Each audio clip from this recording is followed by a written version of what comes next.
uploaded to YouTube, then yes. All right. Michael Ginsburg, we are here on a live discussion. We'll see how many people join. Hopefully we can get some people chatting and whatever, but since we're just starting, I want you to be able to introduce yourself. I can see that we're live on YouTube here. The link is working, so that's good. Tell me about yourself and what actionable truth is, and then from there we can talk about the what I noticed. You really stood out for me when you started to say that it's time to kill Substack, and that there's basically like a point of no return here. That digital ID and this push for government censorship and the ID validation stuff has gone too far.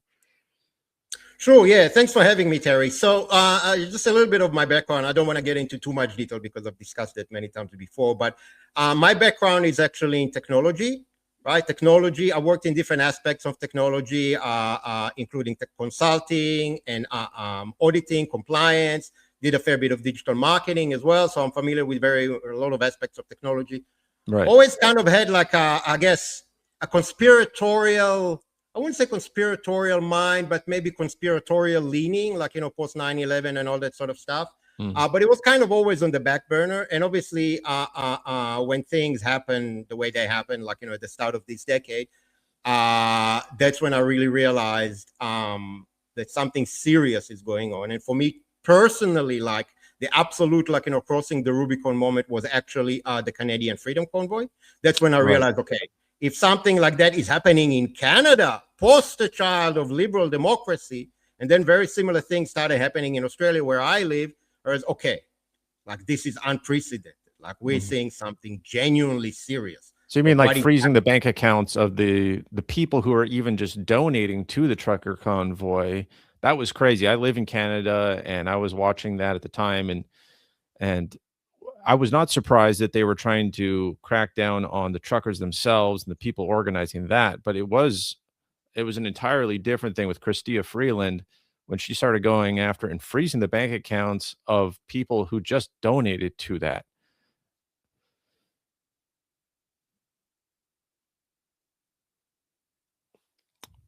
Sorry, man.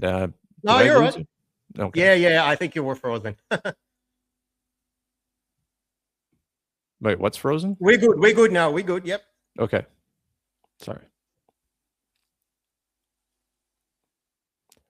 Well, so your take on the trucker convoy and the that's what was sort of this turning point where you realized it could be happening even in Canada, right? For me, there was actually one thing that happened even before that. So there was the introduction of, like, emergency, like, rule, or, like, almost like, like a state of emergency, like, I think for the first time, like, in Canada's history, because there's, like, some truckers who, like, were driving across the country and wanted to reach the capital and, like, sit there for a while and honk their horns. I mean, they just looked insane to me, right? I mean, that was insane. And then the way, the extremely violent way that, like, forget about, like, the government doesn't want to listen. Okay. You petition, you do the demonstration. Government's okay. Well, cool. We're still going to do what we want. But I mean, extremely violent way that, like, the people were treated, right? And were presented as neo-Nazis and this and that. And, like, there were like brown people there. They're neo-Nazis as well. I mean, that it's just, like, insane. It's insane. And I was watching for myself. Okay, what the hell? Like, what the hell? So for me, that was kind of like the turning point, right? So that kind of like the point where I kind of, like, stepped away from, like, legacy media or mainstream media, people still call them. And I started consuming a lot of independent media, or what I thought was independent at the time. And pretty quickly, like, I consumed a lot of that. And pretty quickly what happened is I started getting quite depressed, because, I mean, the information that was provided was truthful, or mainly truthful, or predominantly truthful, but there was no solutions. It was kind of like, okay, well, we're all going to die. We're all going to be enslaved by 2030. See you tomorrow. Tune in tomorrow for part right. Yeah. You know what I mean? Yeah. Oh, okay. Right. So, and it's something that was really, like, lacking for me, at least personally, and it really affected my state of mind. I thought, okay, well, if I'm sure there's other people like me, right? who actually like, want to understand, okay, what do we do with that, right? Other than petitioning, other than, praying or whatever, okay, is there anything else that we can do? And yeah, well, that's kind of like, where the name of my platform came. That's how I came up with that idea, Actionable Truth, because I'm actually going to try and like everything that is happening, I'm looking at it. Some people have different perspectives. Like people look at it from biblical perspective. People look at it from historical perspective. People look at whatever spiritual perspective. I look at it from actions. Okay, well, this is what's happening. What can we actually do? And that's what I found interesting about your Substack, because even before the digital ID was announced as something to age verification in Australia, where you are, I noticed that you were focusing on more the actual engineering, tech solutions, things like that, which I love talking to engineers and people who actually sort of understand how one system interacts with another system, because it is easy to just say, well, everything's doomed, things keep getting worse, and you just think of it as sort of a generic slide into tyranny. But these things happen through specific measures, through specific laws and policies. And so every time I talk to somebody who's actually an engineer or a software engineer or something, it helps to demystify what's going on. And then it does suggest that there's some actual actions you can take. I mean, I personally use Linux. I've switched off from Windows completely. I still have Android and Google all over the place for stuff. But I am very interested in things like, a de-Googled phone and the idea of never using Google products. All of the most important stuff I do is not on Google, but I still keep it around. But it seems like everyone has sort of a line in the sand where that's the point where they completely cut off a business. They basically boycott it. And, I did that with Microsoft with the Copilot and recall and stuff, trying to screenshot your computer and basically keylog everything you're doing. It's insane. And they're so sloppy about it. But when I heard about Substack doing the ID verification laws, I thought, this is the government mandating all social media companies, not just Substack, not just certain platforms, from what I understand. You could correct me on that. And then it's like, how could they not go along with this? They would have to pay billions of dollars in fees, from what I understand, if they didn't use the age verification laws. So although I've seen some of your reporting on that, and I want to hear more from you, can you just start with saying, like, what choices would Substack have if they didn't want to go along with this legislation? True. Yeah. Okay. Yeah. That's a good point to start on. Okay. So let's people need to understand the facts of what has actually happened, right? Because the way that Substack presents that, right, they introduced the persona age verification in the UK, okay, because of what's called the UK Online Safety Act, right? And in Australia, because of what's called the Australian Online Safety Act, which also basically there was an amendment introduced to that required to ban under 16-year-olds from social media, right? So they present that, look, we had to comply with that because obviously there's these laws in the UK and in Australia, and that's why we introduced persona in the UK and Australia. Now, before we get into the details of that, it's also important to know that obviously, what's happening in the UK and Australia will be rolled out globally, right? So if people in the US watching that, or in Canada, or in South America, or anywhere really, Southeast Asia, well, that's tough for them, right? Or people think, we'll just use a VPN and bypass it. Eventually, it will be everywhere. Right? Because this is a better rollout, right? To use a tech term, right? And the better rollout clearly, unless there's a massive backlash, it will be deemed as successful. Okay, so now let's have a look at what has actually happened, right? So, okay, let's see if I can share a screen here, because it'll be actually interesting to show the what Substack have actually said themselves, right? So this is in the UK context, okay? So that's the UK Online Safety Act, right? So again, there's a difference between what's happening in the UK and in Australia. Why? Because in the UK, the legislation requires to restrict access to content that is deemed adult only. Whereas in Australia, the legislation requires restricting under 16-year-olds from accessing designated social media platforms, right? There's a difference here, right? Let's start with the UK, right? So the UK, in order to comply, supposedly, right, with the UK Online Safety Act, right? So they need to restrict, like they need to, Substack needs to verify that people are 18 plus if they want to access any of these categories, right? Sexually explicit pornographic, I think nobody can argue with that. Content that encourages promotions, that's, again, this is not something that many people will have an issue with. And I think even platforms like Odyssey are supposed to be like, pretty extreme on the free speech scale, like, they restrict that. Bullying or harassment, that's where we start to, okay, well, what is the definition of that? And then we have the big one, then we have a big one called hate content, right? Okay, this one, the last one, is pretty simple. I think it's pretty clear. But this one, what is hate content, right? So there's problems with that. Okay, now beyond that, right, when we look at what has actually happened, right, and who was restricted on Substack, right, who, like, the readers of which publications were required to, like, do the age verification with persona, you cannot say that content fits into any of these categories. What it does fit into is dissident content. So people who are anti-vaccine, you can say anti-government, anti-whatever, right? Maybe anti the trans agenda, or like, people who, like, don't like the fact that, like, certain, like, religions are being targeted or want to target specific religions. I don't know. But I mean, maybe that would be like, that would be reasonable here. But I mean, all the other stuff, right?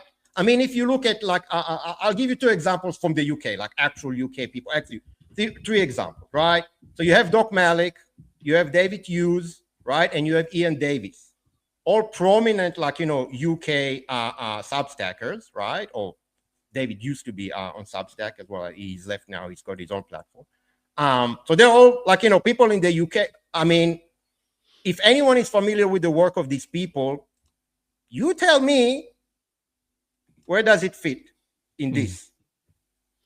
Yeah, I'm noticing it says underneath that, reporting illegal or harmful content, it says if you are in the UK and you believe content on Substack may be illegal or harmful to minors under the OSA, you can submit a report. So that, it's just, it's a very low standard of proof. You could just say you believe that something might be harmful to minors, and, just disagreeing with the government or encouraging people to look at alternatives from the government narrative, I guess. I mean, I've seen that kind of stuff in Canada as well, that it's, they don't even have a box to put you in. It's just considered harmful or dangerous. Just, it really is kind of Orwellian, just bad think, it's just like, or wrong think, This one is probably the most problematic. Hate content, right? Yeah. Hate content. What is hate content? Like, anti-Semitism is hate content. And what is anti-Semitism, right? I mean, there's a whole big argument about what is anti-Semitism. Exactly. I mean, anti-Semitism is like, criticizing the state of Israel or criticizing Zionism. Is that anti-Semitism?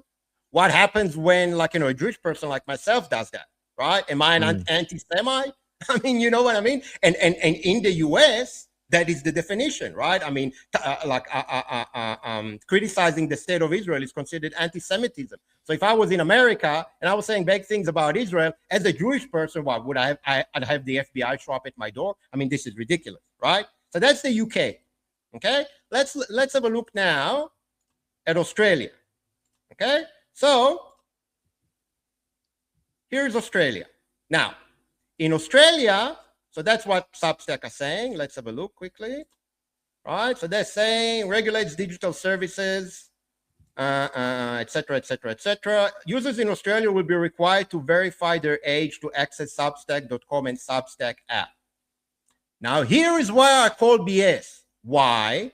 Because here is the official government list of designated platform as of now, right?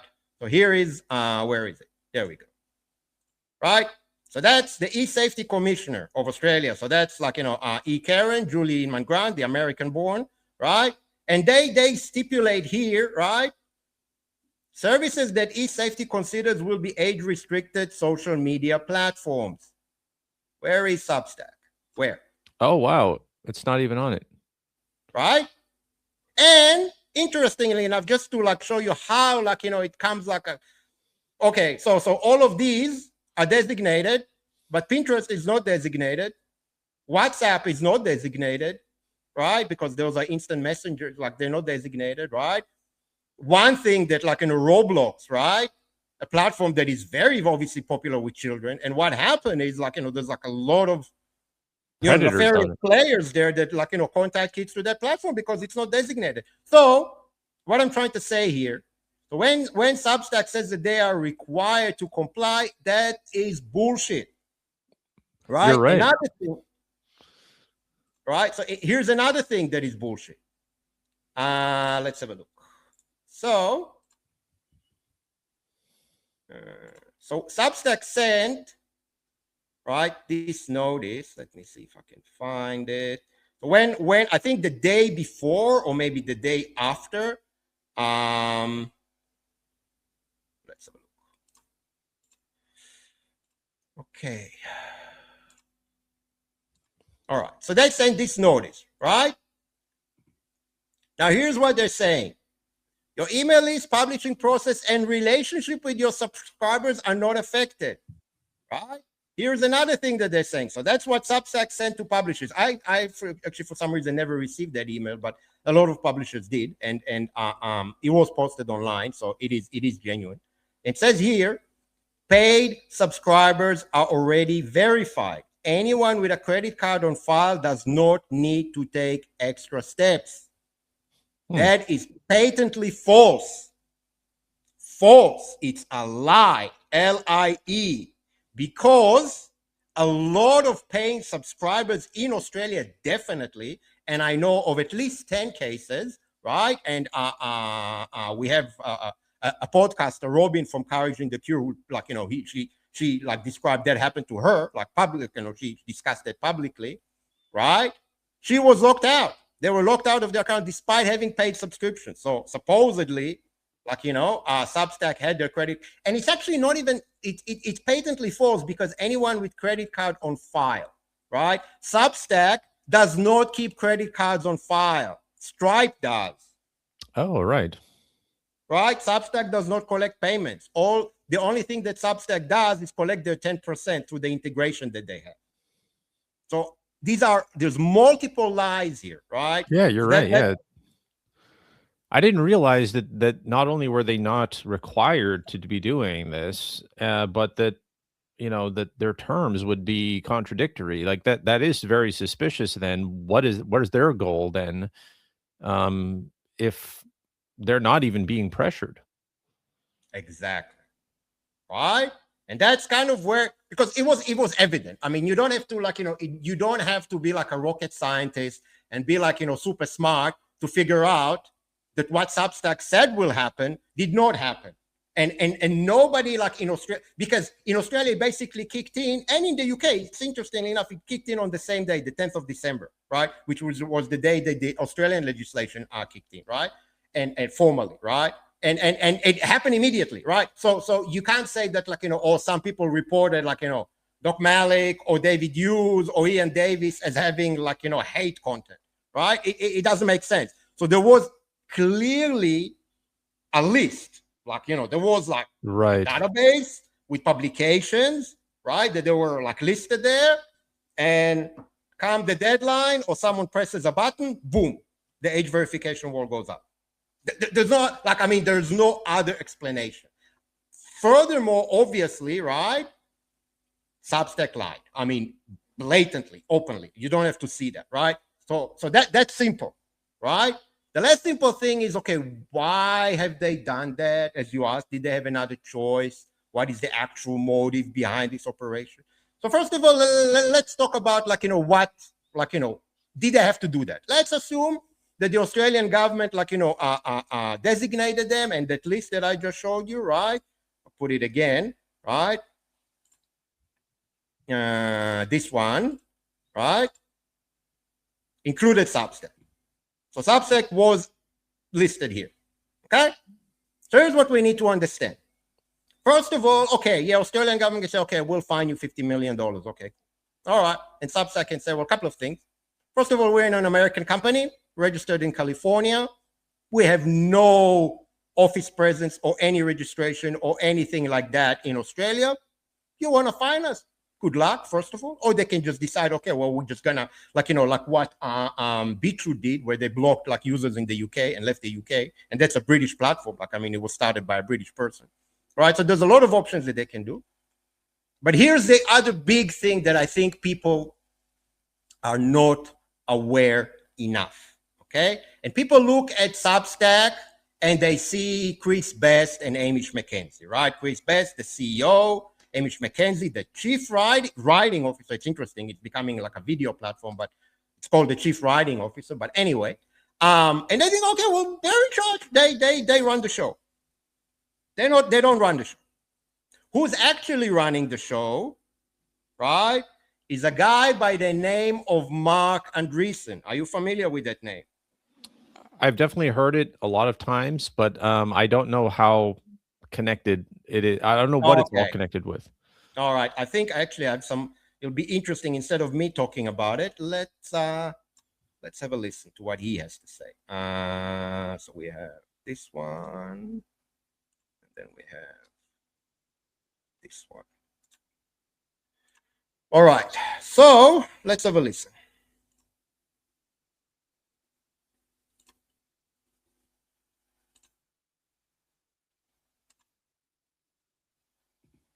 I think Substack could be like 1,000 times the size of the existing like content. Again, this is the guy that actually runs the show. So, okay, so I guess background in case people who don't know who that guy is.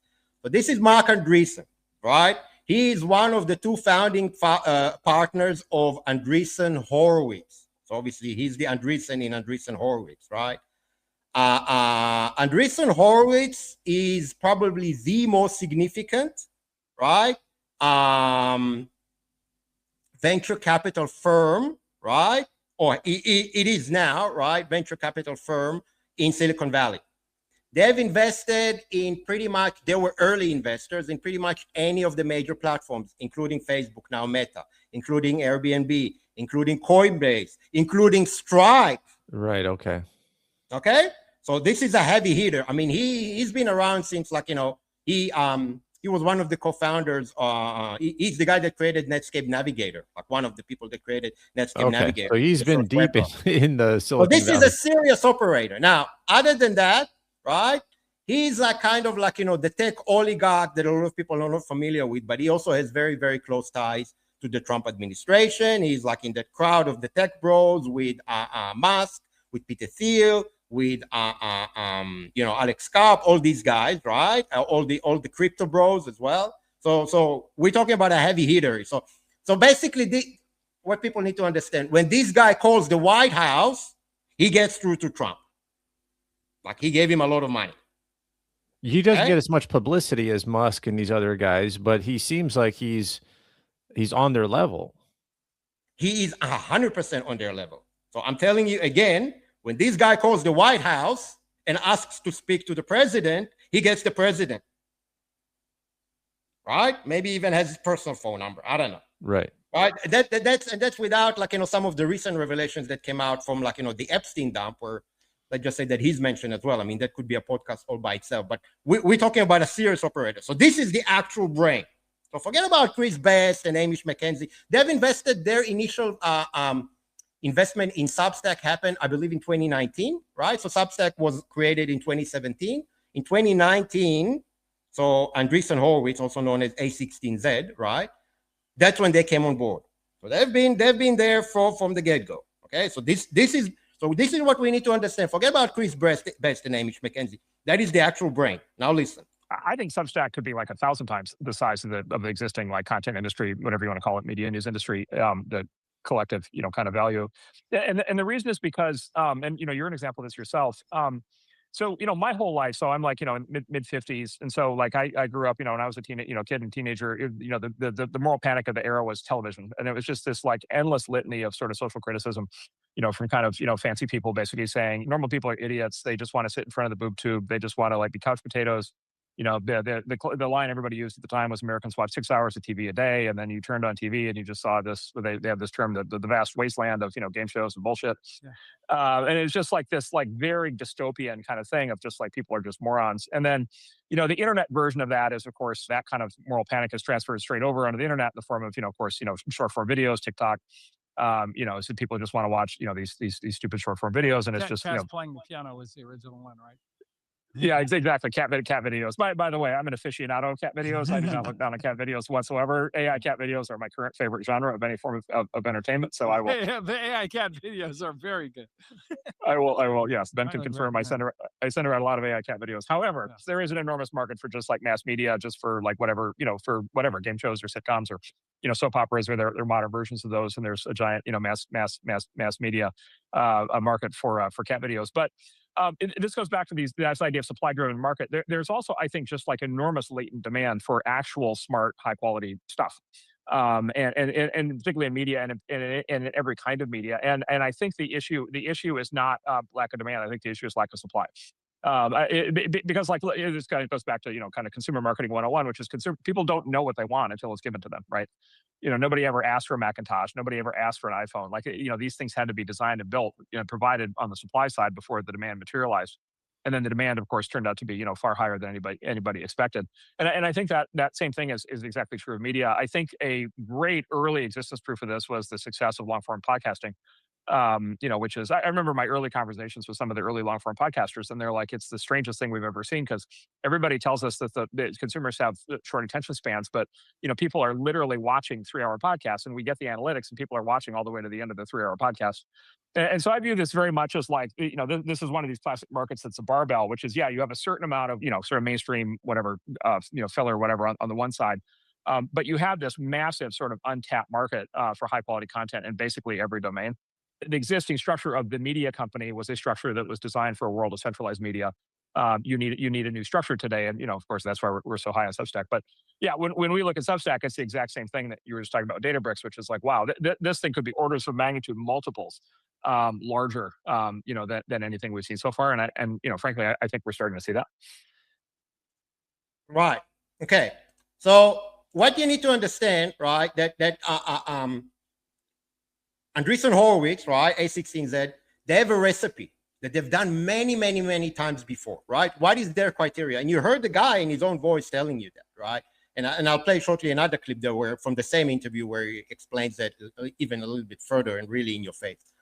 So their talent is identifying at the early stage companies in the tech space, right? That's their space. And also in the crypto space, they got into crypto now as well. So there's A16Z crypto that will dominate their niche, like dominate. That's why they got into Facebook. That's why they got into Stripe.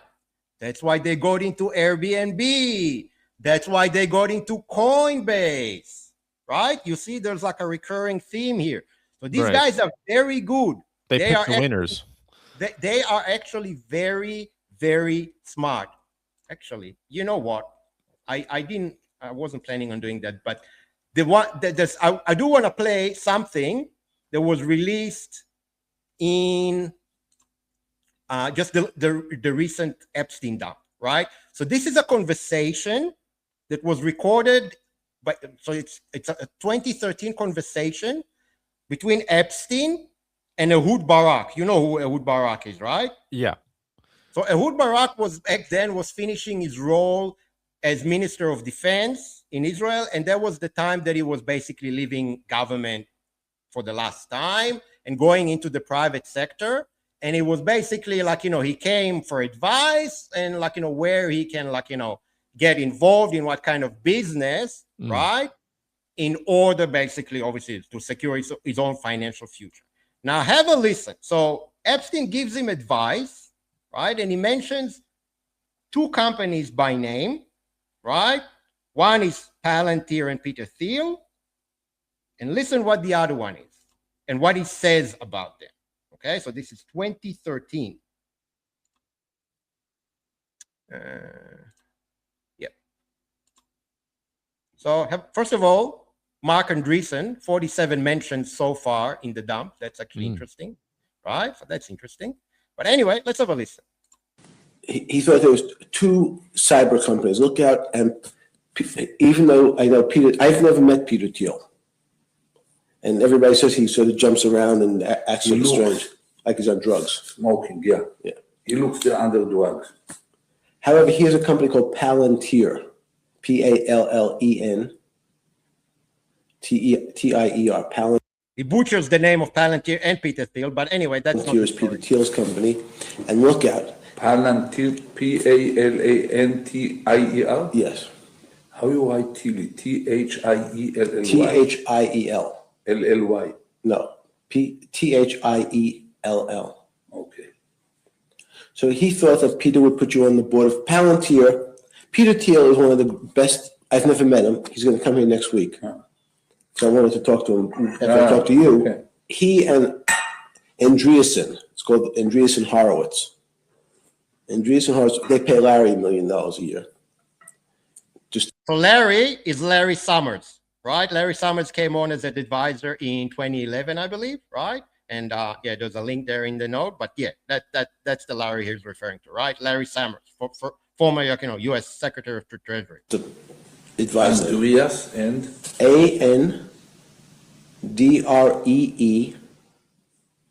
Andreessen, Andreessen, and Horowitz. And Howard. Now listen what he says about them, right? Horo, Horowitz. What they are? It's a lobbyist. What they are doing? They are the biggest venture capital people in Silicon Valley. What, bigger than Sequoia or Kleiner These are the new Kleiner Perkins. Everybody, these are the smart boys. These are the smart boys, yeah? So those two companies right away, in terms of, I said that we need now in the next 3 weeks if you're going to leave. Right. Okay, so that was Jeffrey Epstein talking to Ehud Barak. Ehud Barak in a conversation 2013. It comes. It's an extract from a very long, I think the audio file itself, the full audio file is over 3 hours, and basically they were having lunch. I think it was at his home in New York. And one of the things that basically Ehud Barak came for his advice. Okay, well, I'm leaving government in whatever 3 weeks, right? What can I do now? And obviously, I don't know if people know, but his net worth has exploded since then. He got involved into a few cyber companies that were sold to American companies. Anyway, we won't get into that. So what I'm trying to understand, what I'm trying to explain here is, forget about Chris Best and Hamish McKenzie. This is the brain. Now, the reason why they got into Substack, and he said that, right, in his own voice, right? He said that, there could be 100 times the existing content industry. Yeah. He said that, right? So he knows that Substack can dominate.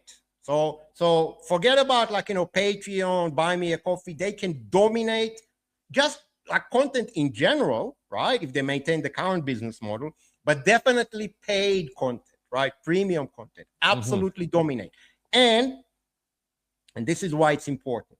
Substack now, right, is exactly at the point that Facebook was before it exploded and became a dominant thing.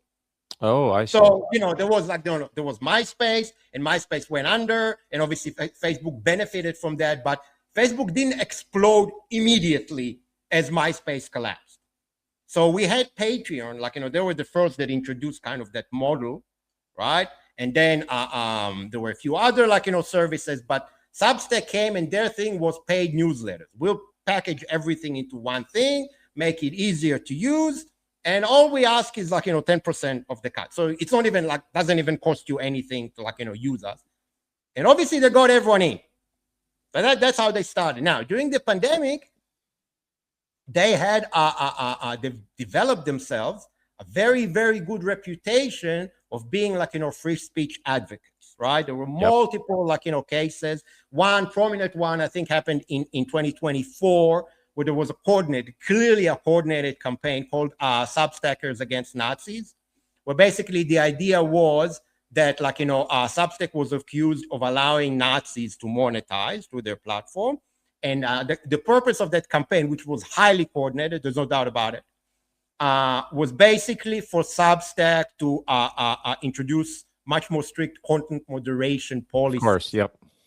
Right? So that, like I say, oh, this is Nazi, this is this is that.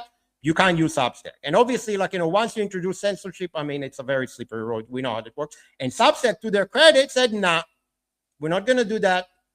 Right? That's not our responsibility. And we are not the ones. We give them a platform to write. We don't actually collect the payment. If Stripe wants to ban them, that's their decision. But that's not our job.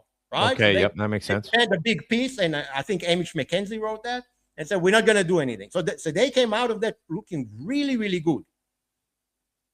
And obviously, even more people came. Because, I mean, obviously, the news out of that came out that, Substack did the right thing. And, rightfully so, the news came out. So here's what I'm saying with that. So in the context of the current thing, first of all, Substack could say, specifically in Australia, I mean, in the UK, I mean, these are very, very, some of the things they can say, okay, well, we need clarification of what does it mean. Fine, we're not going to allow pornographic content. I think they don't allow anyway now. Their content policies don't allow that anyway. But we need clarifications. What do you mean by hate content, right? And then we'll decide if we want to comply or not. Because again, we're an American company. We don't have any corporate presence or employees in the UK. So, if we don't like it, maybe we just won't comply. And, good luck. Try and fine us. If you want to block us, that's fine, right? So they could have done that. In Australia, it's even more clear-cut. Nobody told them anything. Yeah. Nobody said anything. They were not mentioned by anyone to anything under any circumstances. They boom, right? And they've introduced so without getting too much into that as well. But I mean, the company that they chose to use Persona for that thing, right? For the age verification, is very, very dodgy. We're talking seriously dodgy. And Wow. they are a giant that a lot of people never heard of until then. But they have a very extensive list of customers that they do the same for, which includes OpenAI and a few others, right? So people can go and have a look on their website. So this was obviously prepared well in advance, and then on the 10th of December, someone pressed a button, boom, right? And some of the stuff was completely nonsensical. So, for example, they never mentioned anything about restricting access to the chat room. Right. So what happened is people, maybe their Substack publication was not restricted, but their chat room was restricted. And subscribers in the chat room couldn't access the chat room without age verification. They couldn't access the chat room. They couldn't even receive direct messages, right? Unless they do the age verification. So that's, for example, I believe that's what happened to Doc Malik, right? Fairly sure that's what happened to David Hughes as well, right? So why? How? Why? And then you say that paid subscribers are good, don't have to worry about it, and then they're not good, right? Yeah. So when I listen to Andreessen talk there, I'm thinking he says long form content is very valuable, and that Substack could be hundreds of times bigger than other media. It sounds like he's actually very supportive of the vision of Substack. And that would imply, he said smart content. People like smart things. It's not just all short form content. So he's talking like he's just a believer in the platform and the idea of having this. But then I mean, is there any evidence that Andreessen himself is interested in censoring the content? Like obviously Meta, Facebook, these other things did end up clamping down and controlling narratives and become very politicized. Is he just trying to profiteer from this versus you're saying he's the brain behind it? Obviously he's this huge He's investor. the brain behind Substack. So he's the brain behind Substack. He's not just the brain. Forget about the brain. More importantly, he's the money. He's the money bag. Right? So forget about, the money bag doesn't necessarily have to be smart or not smart. I mean, this particular guy is very smart. Yeah. But he's the money bag, right? He's the one that keeps Substack is not profitable. Right? He keeps them going, right? Because he's playing the long, and you know what? That's actually, because that will probably clarify for you how he looks at Substack, right? So let me play another thing. Again, from the same interview. Okay. So first of all, have a look at said. So that's like from another like conversation that he had. When I started to check the math with Andreessen, he made a jerking of motion and said, blah, blah, blah. We have all the models. We're elephant hunting, going after big game. Now let's have a listen to what he says here. Sorry, the audio here starts after a couple of seconds. One of which is, I mean, the Substack investment. I remember at the time I was on Substack. My career was starting because of Substack, and I still at the time thought it was kind of a crazy Right. So that's 2019 when Andreessen Horowitz got on board. investment. Were you thinking about it from the perspective of this is going to be a great returner? This is something that is good for the future. Is it a mix of the two of those things? And then to what extent have you allowed Substack to fight that fight by being on their side that they wouldn't have been able to do if you weren't there?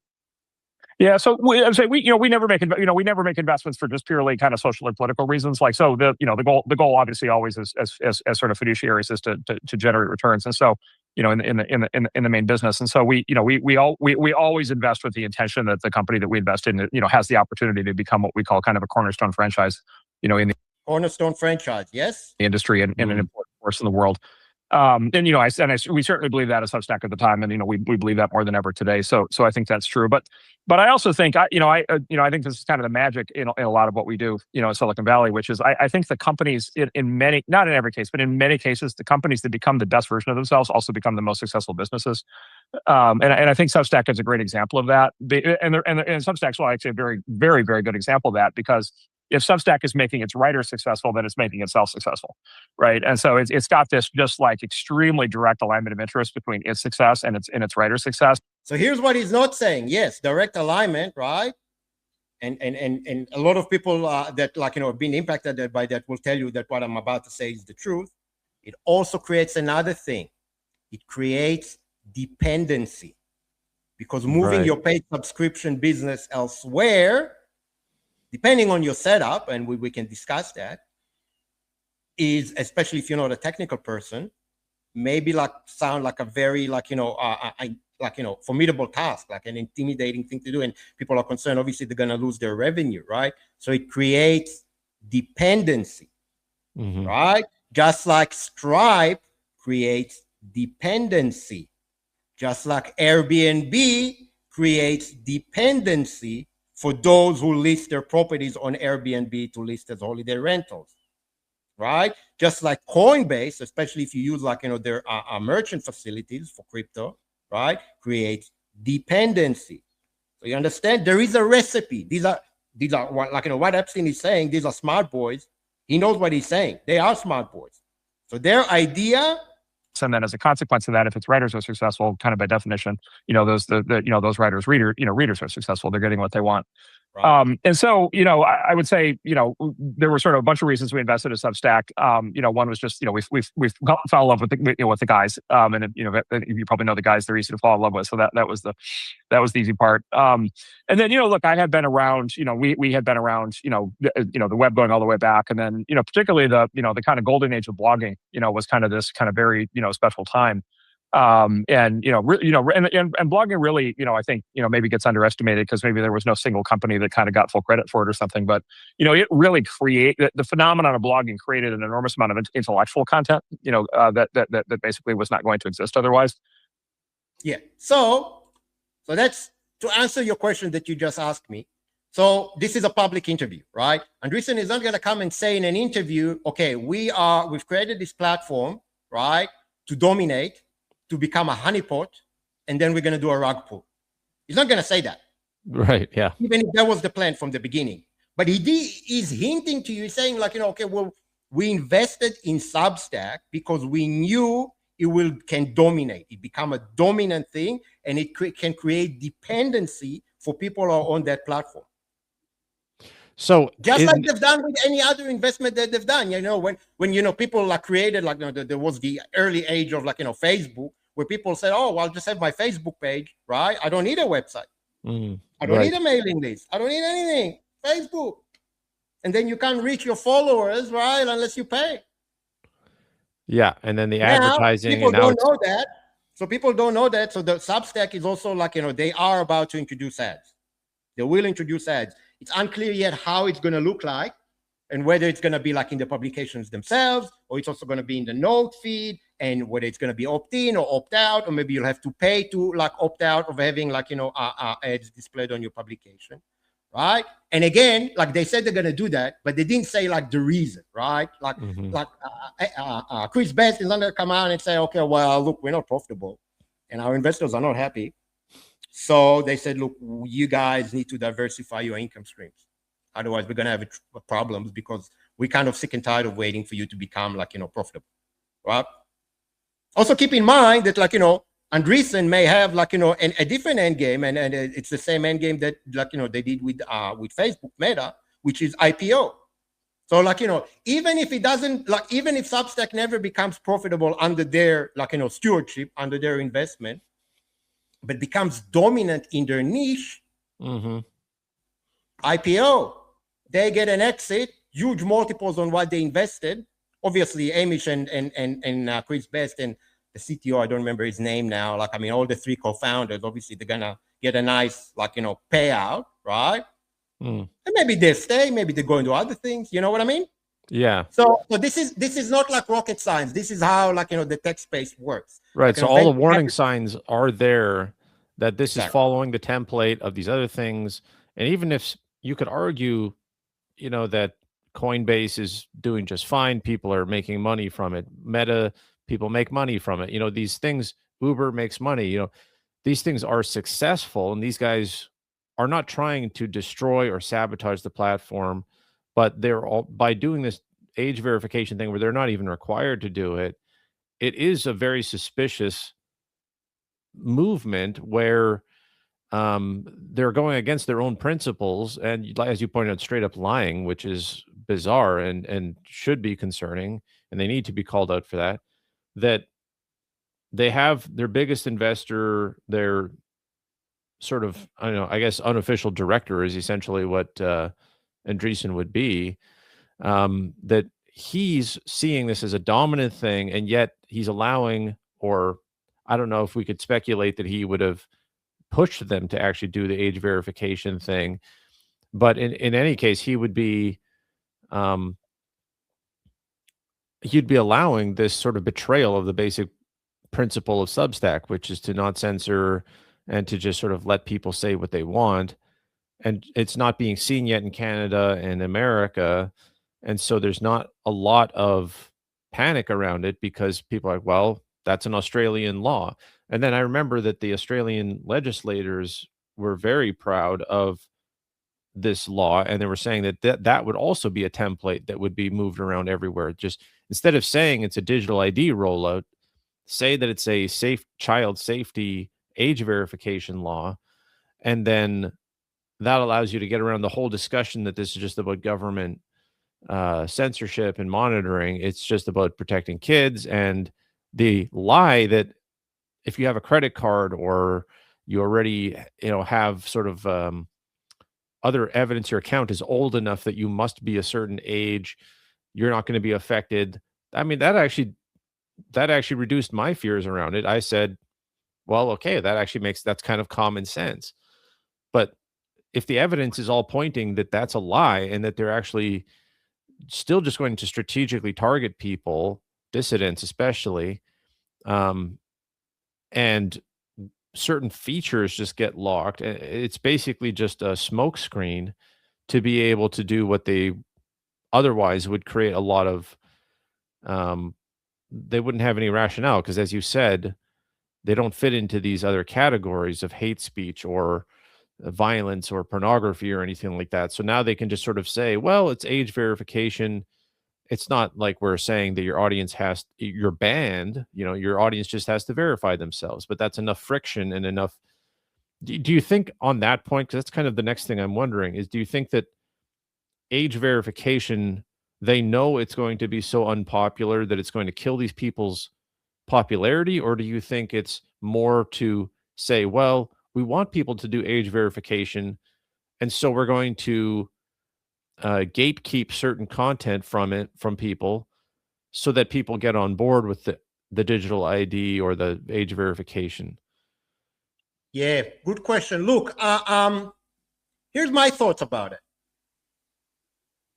I mean, you can never, the same thing, like, whether like, it was Andreessen's idea to introduce that or not, like you have like, there's no way to know for sure, right? It's not going to come out and publicly and say, this is my order. I told him to do that, right? But you can do what's called pattern recognition, and you can look at other things that have happened before, right? So with stuff like that, the age verification is clearly and evidently a trial balloon to see if people will agree, like, to papers, please, in order to access the internet. There's no doubt about it. And the way that Persona does that, right? You can't just like, well, I'll give you my passport number and expiry date, and you verify through the government database that it exists and that person is, no. Well, selfie, biometrics. Right. Either provide biometrics or piss off. Right? So that was the thing that was like so jarring about it, right? Because then it's clearly not about verifying age. It's just about getting biometrics, creating databases, connecting them, and then linking it directly into platforms. It's so odd that they don't do something like the list of platforms they're doing it on and not doing it on also seems odd, because you'd think that Discord, for example, like there's crazy, illegal, horrible stuff that happens on Discord with kids, suicide cults and like basically grooming gangs and all sorts of really horrible stuff on Discord. Roblox has such a history of child predators going on there and grooming kids. And for some reason, they're not concerned about that. But they're going to these huge platforms, and it's almost like I don't understand the line. Example. Telegram is like it falls under Messenger, but obviously there's like Telegram groups, and those are, I can tell you, like, as a cybersecurity guy, these are dangerous. Those are like very dangerous places. Like, Right. If you're not savvy, you can easily be infected with malware. Like hacker groups operate on Telegram. That is like their platform of choice, right? And they even distribute like malware automatically, like, through Telegram chat rooms, right? So Telegram is a very dangerous place. But So kids are welcome.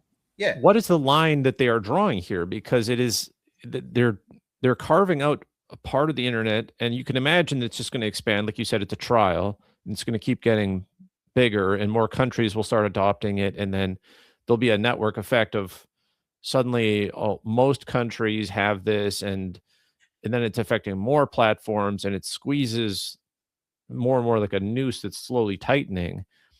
But like, why wouldn't they just go right for something like Steam or Discord or Roblox? Is there a problem with trying to implement it there, do you think? Or do you think it's just they're trying not to upset too many people and sort of turn up the heat slowly? Yeah, that's it. So implementation is not an issue, because even if a platform doesn't have a built-in solution, they can always get Persona. Right. Simple API integration, done. No problem, right? So that's not an issue. Even like any platform can do that. Like, again, to give you another example, I mean, Twitter, right? I mean, Twitter is specifically designated in Australia, but not Blue Sky. Not like, like some of the other ones, Gab is not the, what like. So basically, like it seems like they plucked it out of like, thin air. And so here's the thing. The idea is like, it's like the the chicken in the pot, like, slowly warm it up so that, like, the chicken doesn't realize, or the frog, sorry, that it doesn't realize that it's being cooked. Right. So I'll give you an example. So as I said, like, we can't know for sure, but we can look at patterns, right? So in Australia, when the pandemic started, right, even before the injectables were available, the government was encouraging people to sign in, like wherever they go, like, just it was like a sign-in sheet. You go to a cafe or a restaurant and sign in that you've arrived at like what time, and then another time, so like, for contact tracing purposes, right? That was like, getting people used to, like, signing in, right? And then they created apps where basically you don't have to like maintain a paper, like the business doesn't have to maintain like, a sign-in sheet. You just scan a QR code, it goes to some centralized database, right? Now, later on, when the injectables came and the mandates were introduced, Those very same apps, right? They were added, like they added functionality to them, and each state had its own app, but they were all operating the same way. Each state, each of those apps, there was an integration added to the vaccination database where people could download their vaccination certificate and show that to the same app. Right.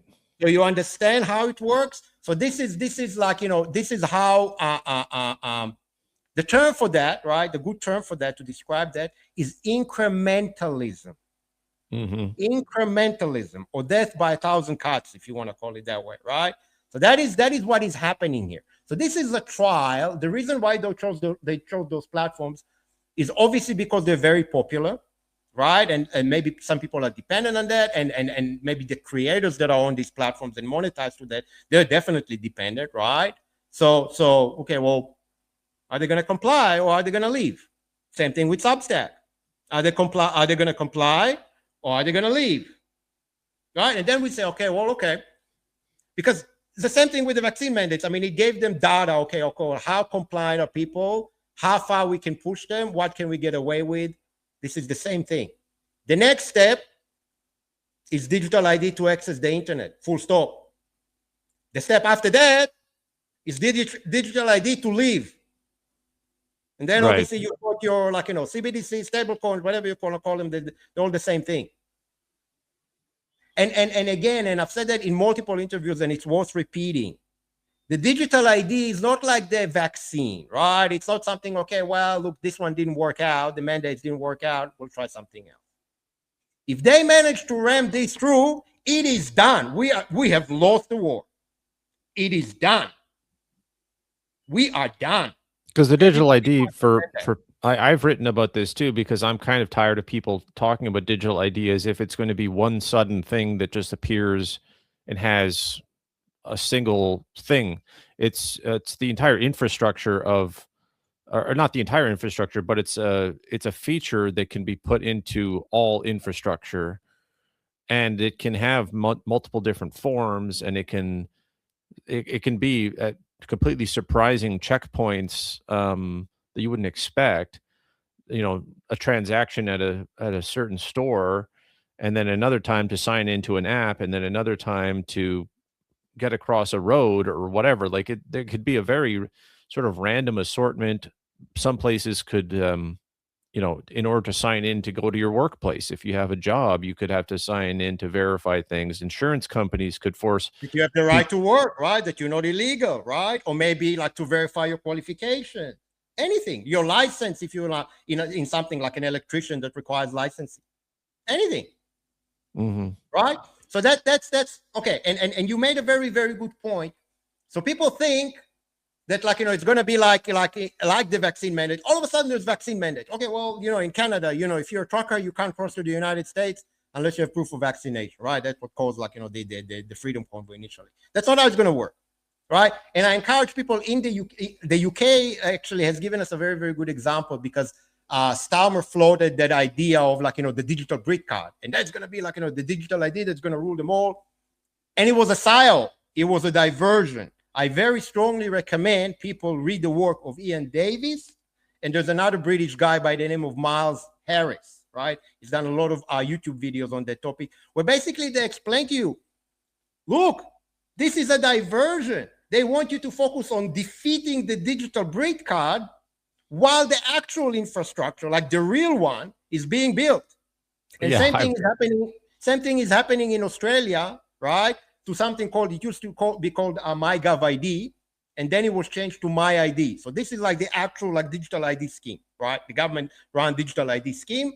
And again, I'm not going to get too much into that, but basically at the moment, right, it is one of the options to log into the main government portal, but you can still log in with the username and password.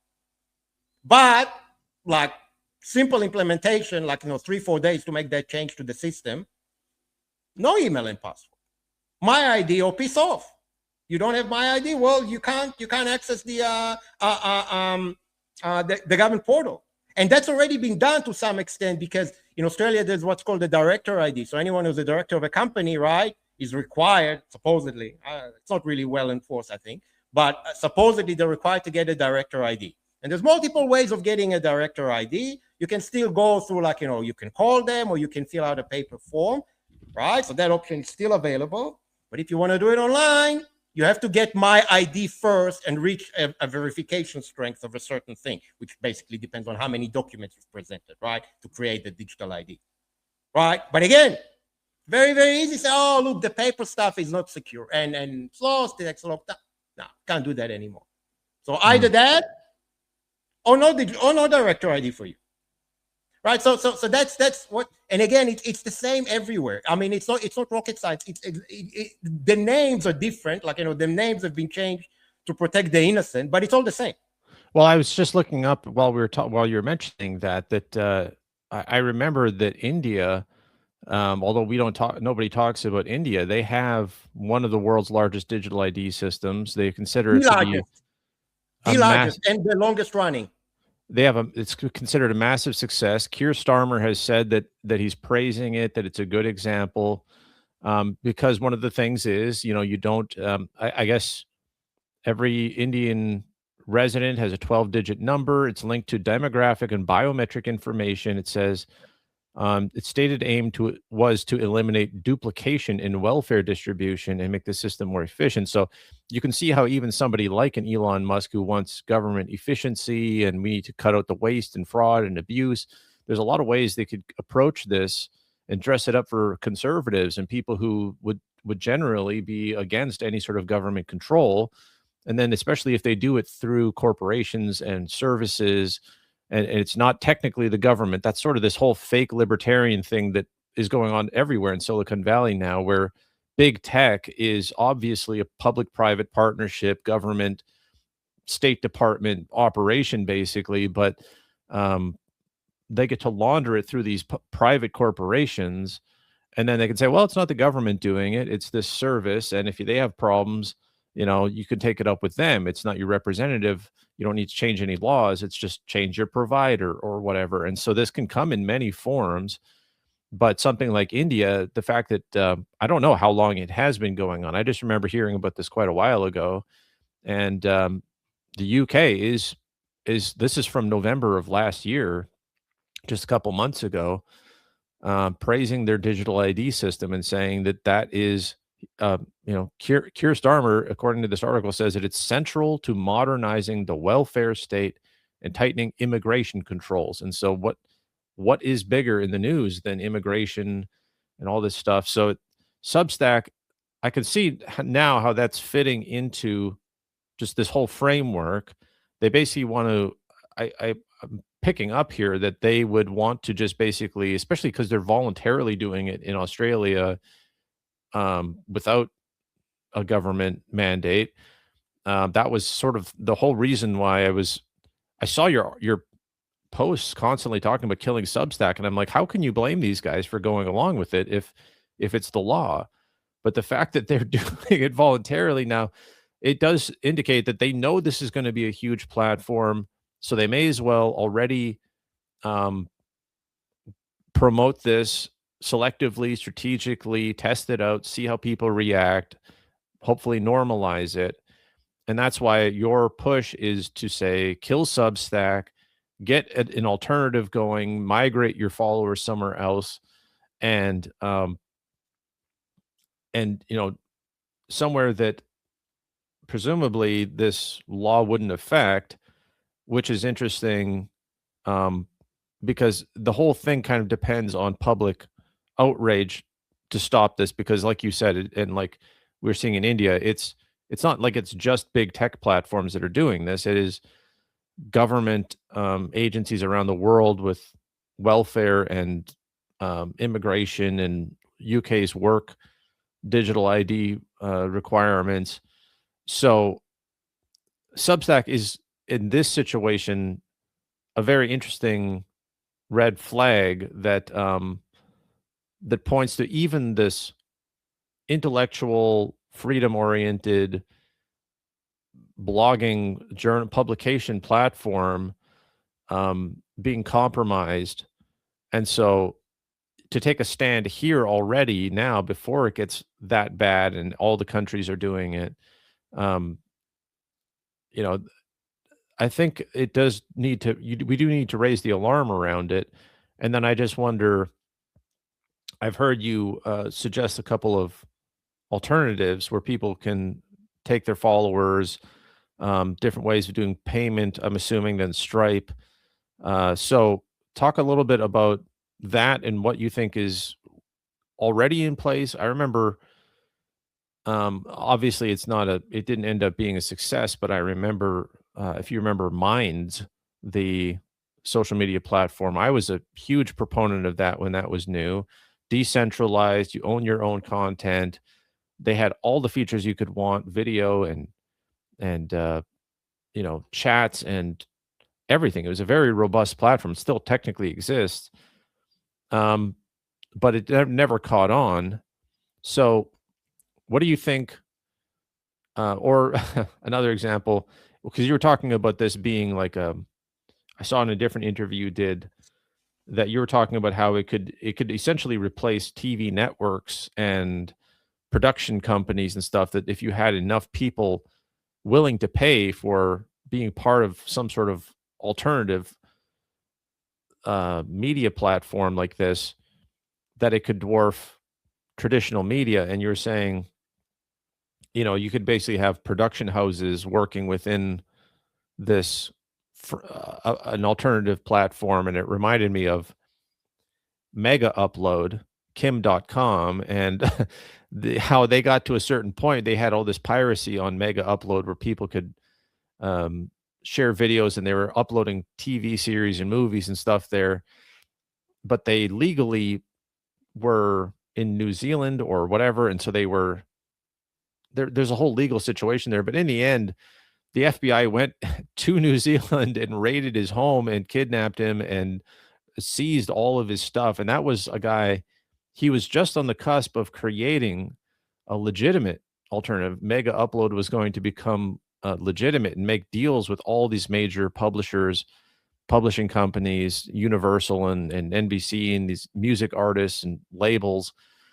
And right as he was trying to turn it from a sort of just a media hosting site to being sort of the Netflix model, with all these legitimate partners, somebody made a call, and that was a completely illegal operation. They violated his rights. They just stole the stuff. And I just think of that as an example of how extreme it can get if somebody creates a good alternative that looks like it's going to catch on.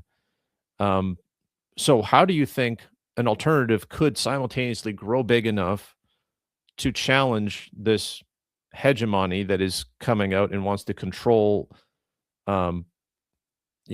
through all these different platforms like Andreessen does, and yet avoid sort of the grim fate of somebody like a Kim.com, where eventually they just literally come in and illegally steal all of your servers and arrest you and keep you in hell for years and years and years fighting legal battles and that kind of stuff. Sure. All right. So you raised, there's a lot here. There's a lot to unpack. So you've raised three things that I want to address. Let's start from the first one and then move forward. So just with the India scheme, right? So the India scheme is called Aadhaar. I'm quite familiar with that because I actually had on my podcast an Australian engineer by the name of Paul Conlon, right? Who actually wrote a book about digital ID and its dangers. And as part of that, a big part of the book is a case study about what happened in India with the rollout of this system called Aadhaar. So Aadhaar was rolled out in 2016, right? And under the pretext of preventing welfare fraud, right? And I think initially it wasn't necessarily biometric, and then biometrics were introduced because a lot of people in India didn't have paperwork and stuff like that. And Aadhaar now has 99% adoption amongst the adult Indian population. Wow. So we're talking 1.2 billion people in a country that is not necessarily there's a lot of people living in remote areas, they don't have internet. They're not it's not Japan, right? It's not South Korea, right? So this is what we need to understand. So India is well and truly in trouble, right? And it also happens to be a BRICS nation. So that's homage to all the people who are saying, oh yeah, the BRICS are fighting the globalists. Yeah, cool. All right. Cool, mate. Yeah. Cool story, bro. So that's one thing. Now, the second point is about killing Substack. So here's the thing. Here's what I'm trying to say here. And this is why timing is crucial. So a big reason of why Substack has become the giant that it is during, like, since the 2020s, right? Since 2020, is because of their free speech stance. So you could argue, and I think it will be a fair argument to make, right, that it is us, the anti-vaxxers, right, both the authors and the readers, who have made the platform what it is now. Yeah, that's fair. Okay, right? Since then, like now Keir Starmer is on Substack, right? All the legacy media hacks, they're on Substack, right? So things have changed since then. But initially, like, in 2021, 2022, 2023, when I read stuff on Substack for like, a year and a half before I started my own, right? And I was like, this is amazing. Like, this is content that you literally cannot find anywhere else. Like, this is mind-blowing stuff, especially in the heydays of the mandates, and like, people were posting like, videos about what's in the vaccine and like injuries and wild stuff, right? Like something literally. So I argue, right, that we have made the platform what it is now.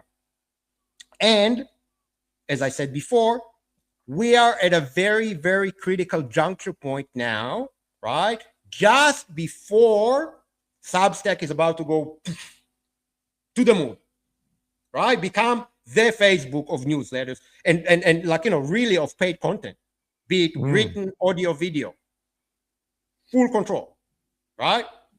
So unless like they have a dominant position, right? But they don't fully dominate, right? So basically, like, if you want to have like a paid newsletter, right, and have audience for that, you have to go to Substack, right? It's not there yet exactly, but it is getting very, very close. So that's one point. The second point is Substack has at the moment a different business model than something like Facebook, right? Facebook, obviously, like, they've added ads in the feed. They collect as much data as they can about you and then sell it to advertisers, like all other social media platforms.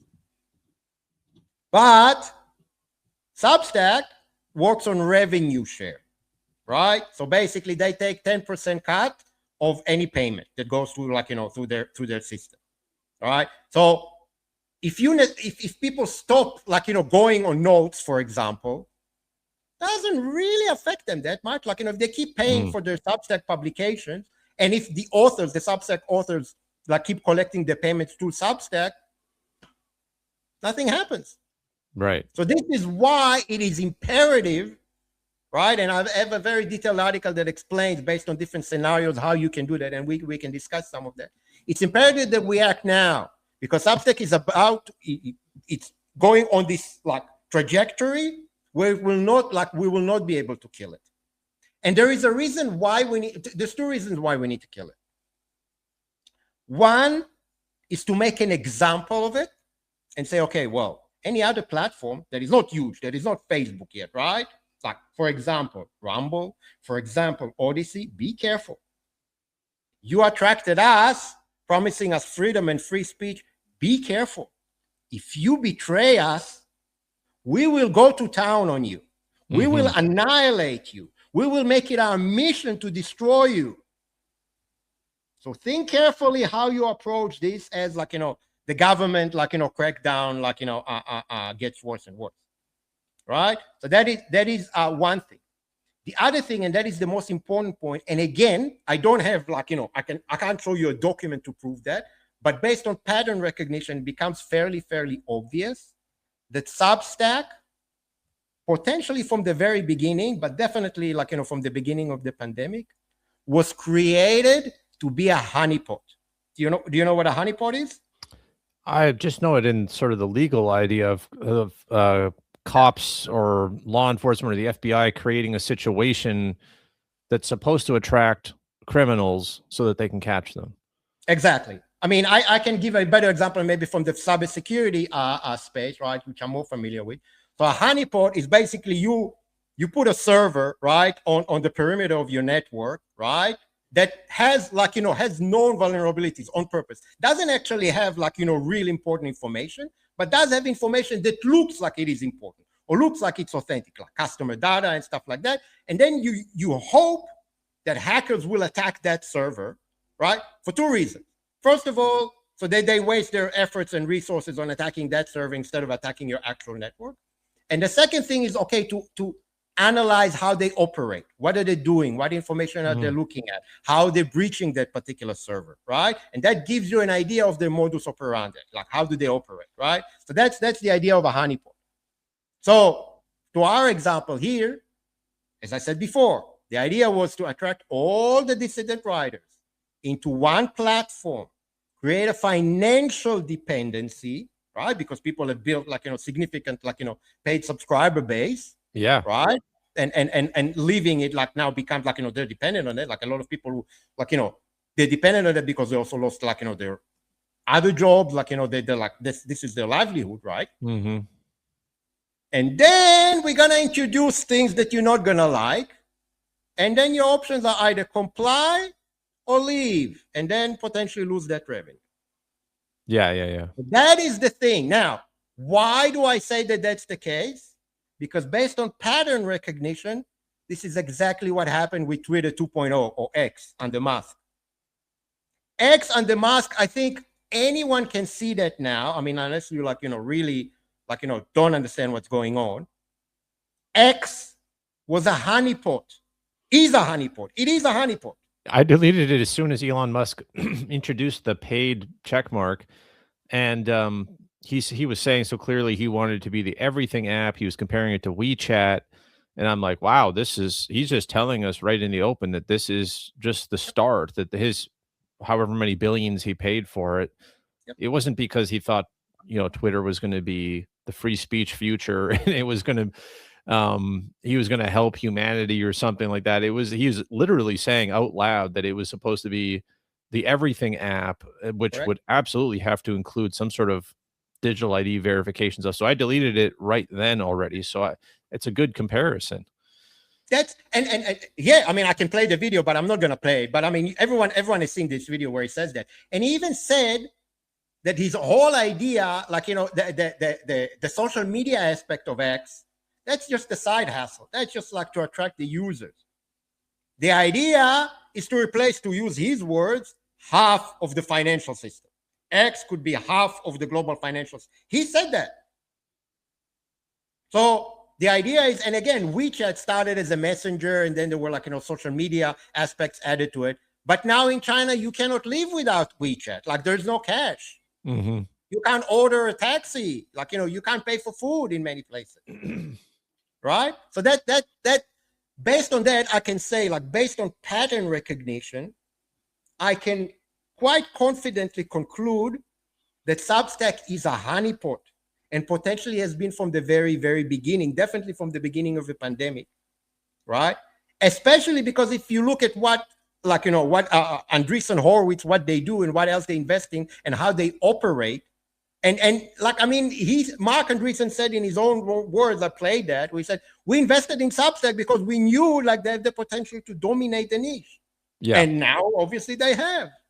And soon enough, they will reach a point where they will not only be dominant in the niche, they'll be dominant to such an extent you cannot destroy them, right? If they become a publicly listed company, it's very, very hard to destroy a publicly listed company, because a publicly listed company can raise money, they don't rely on VC, that once they're publicly listed company, they don't rely on venture capital. They just can issue more shares. Mm-hmm. They can do whatever, they can do a capital raise at the drop of a hat. So this is why I'm saying that this is a crucial point. Now, okay, so now let's get to your third point about what we do. And this is the approach that I advocate, and that requires a complete shift in thinking. And it can be summed up as protocols instead of platforms. Even when you were asking the question, you kept saying platform. So Minds is a decentralized platform, or not platform. Minds is running on a certain protocol that allows it to be decentralized, but it is not a platform, right? Because a platform can be shut down. Protocol cannot. Protocol is the plumbing. It's it's like what makes like a certain thing, like, if you turn off protocols, like it's like electricity, right? Yeah, and So it's almost like the language that the platforms speak. It correct. doesn't. It's not the platform itself, but it's the thing that enables all the features to work. And I remember an exchange that we had on Substack notes or whatever. Maybe it was in the comment section, but we were talking. I was saying how much I love RSS feeds and emails, and those are both very like stripped down protocols. Like Right. and there's a reason why they are so robust. And I hated that RSS feeds and RSS readers basically went extinct with the rise of social media. I used to have an RSS reader that was, I think I had 30 or 40 sources I was getting, and I just opened up a tab in my browser. I didn't even have to go to a website, and I would get all the news I wanted. And then Google completely shut down their RSS reader feature, and it was almost like it just went extinct. But that protocol still has to exist, right? The protocol never goes anywhere unless you like, nuke the entire. Okay, so this is what people need to understand. So people now look and like, people like, especially that have been using the internet, like say for the last 15 years only and something like that. They look at the internet as this huge collection of platforms, like big platforms that if you want to search, you go to Google. If you want to watch a video, you go on YouTube. If you want to like, talk to your friends, you go on Messenger. If you want to like, watch cat videos, you go on Facebook, whatever, right? And people think that this is the internet. Like I've met people, right, who think that Google is the internet. Like they think Google is the internet. So when I go on the internet, and what do you mean by going on the internet? Oh, well, there's this like logo that says Google. So, and they don't even know. They don't know what a browser is. They don't even understand what an internet is. So, okay. So for the benefit of those people, and as well for like, the older folk like us who maybe have been using the internet in the 90s, right? We need to refresh our memory what the internet is, right? The internet is a network of networks that is run by protocols. That's it. That's the internet. It's a decentralized network comprised of like, smaller sub networks that connect with each other through common protocols. That's the internet. That's what it was always designed. The internet was created to be resilient, right? Because it was initially like, a DARPA project that was like, meant to be an emergency communication network. And in order for that to be resilient, it was created to be decentralized. It was never meant to be this like thing that we have now, that you have like, several like huge platforms that dominate and 3 public cloud providers that dominate the whole thing, right? This has predominantly happened. I mean, even if you look at the 90s, right? Look at how many search engines we had in the 90s. I don't know if you used the internet in the 90s compared to what we have now. I mean, we had Alta Vista and Ask Jeeves and all these like, I use Dogpile, Excite, all these like random stuff, And then what happened? Then the tech crash happened in the early 2000s. And a lot of these like services went kaput. And the ones that survived became behemoths and became like dominant. Right? And then and like, they all suspiciously had government backdoor deals, and the CIA funded them. Exactly. I mean, Facebook literally was like, started the day after the CIA, the DARPA program of the same, like, I think total information awareness, something like that. Don't remember, but LifeLog. LifeLog, that's it. Yeah. So I mean, so that's what we need to understand. So we've allowed a rug pull to happen, right, on the entire internet. And it is our fault, right? We have nobody else to blame, right? Because people thought, okay, well, instead of like, catching up with my friends in real life or maybe exchanging emails or like, calling them or sending an SMS, I can just go on Facebook and see everything that's happening. And if you're not on Facebook, you don't exist, right? I mean, people like, people coordinate like plans and like, have all these like group chats on Messenger and stuff like that and send each other like, their baby photos and who knows what else, right? Yeah. On a platform, literally they read everything. And they have cloud storage so that you don't have to send files and everything is manually. Kept forever.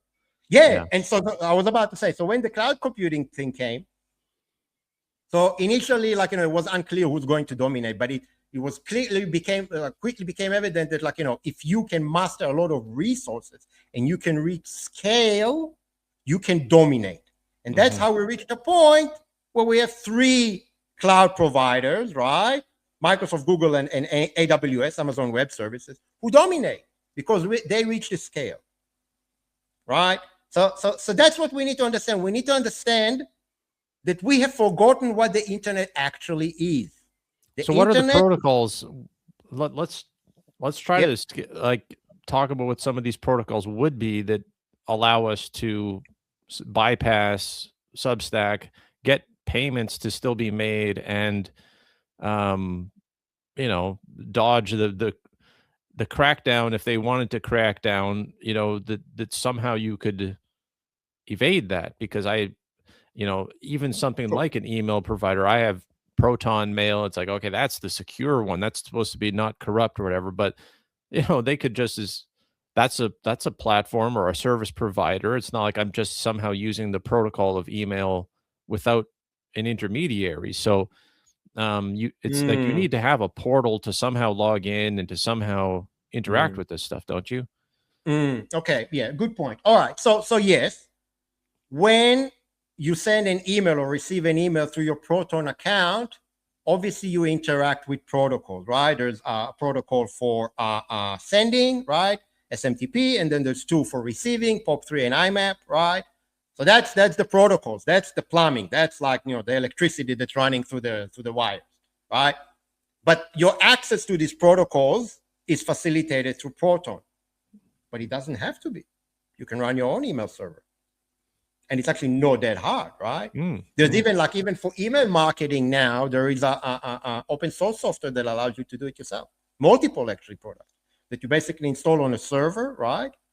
And you can run it yourself, right? So yes, in your particular example, yes, Proton is the one that facilitates, right, your access to those protocols through its platforms, right? So you do work with, you interact with protocols through Proton's platform, but that doesn't have to be the case, right?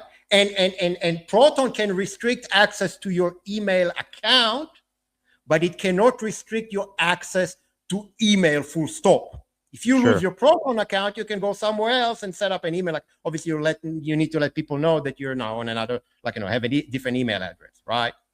Like, you know, same thing with, like, you know, you lose your mobile number for whatever reason, and then you go to another mobile number and you can still access SMS, right? You can still access voice, you know, you can still do that. You can still access, like, you know, the internet because it is a protocol, right? So that's what people need to understand. Now, so for some specific examples, so there is a protocol that has been around for quite some time now, but has recently reached a level of maturity and I guess a level that allows people to tap directly into it without, like, you know, relying on external platforms, and that's ActivityPub. So the social web, right? Things like Mastodon, PeerTube, PixelFed, Ghost, right? WordPress, if you install the plugin, right? They can interact with the ActivityPub protocol. Now, the ActivityPub protocol, the best way to explain that is a 2-way RSS, right? So RSS is like, you know, you just pull content from, like, you know, different websites or podcasts. Podcasts also run on RSS, obviously. ActivityPub, you can also push your content, right? So you can pull, you can read content through other people that you follow through that protocol, and people who follow you can read your content, right? So you can push it, like, you know, through the ActivityPub protocol as well, right? And you know, in order to access ActivityPub, right, you can have a Mastodon account, right? And there's multiple instances. Each one has their own rules. Same goes with PeerTube, same goes with PixelFed. But you can also run a Ghost website that has that built in. Or you can run a WordPress website and install the ActivityPub plugin, and you can tap directly into the protocol. So in simple terms, instead of having an account on a platform, you have your own platform. You're actually running an instance. You're running a server yourself. You cannot be banned from that instance or from that server because it's yours. You control it. Right? So that's the power of that. Right? So I looked into Ghost just yesterday, and it looked just at this on the surface like a almost perfect replacement for Substack in terms of features and what it could be. But you're saying that, and I also didn't you at some point say that Substack, there's a way to use it in which you basically link to an RSS feed. You could still get people's content without really using the platform. And I think that like Ghost, like am I wrong that could also, does that not have the same sort of backer thing because you own it? There's nothing, they couldn't censor you. People have extremist views on there, or they did something that was literally illegal. I imagine they have to be able to moderate it somehow, don't they? Or is the individual putting out the content, because they're just using the protocol, are they just responsible and they would have to reach out to that person directly and deal with them if the government wanted to, law enforcement wanted to do something to them, or how would that work? Okay.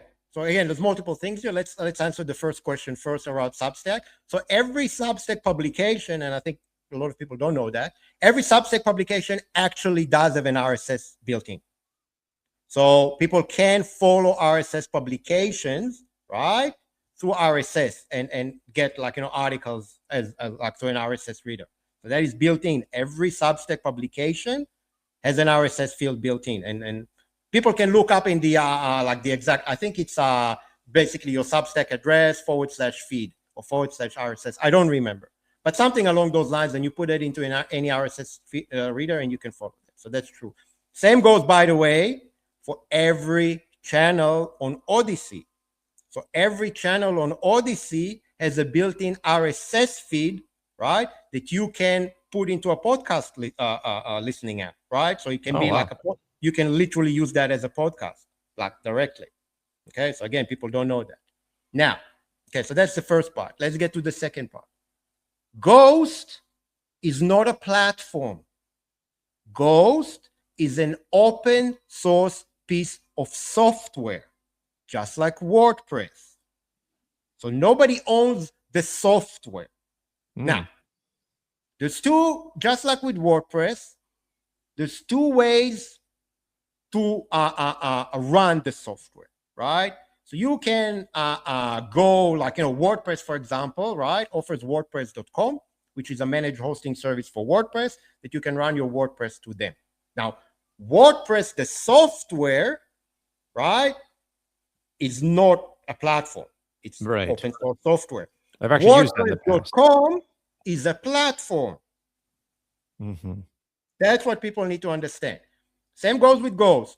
So Ghost has something. So the Ghost software, it's software. You can download it for free. It's free. It's open source for software, just like Linux, right? Linux is not a platform. It's software, right?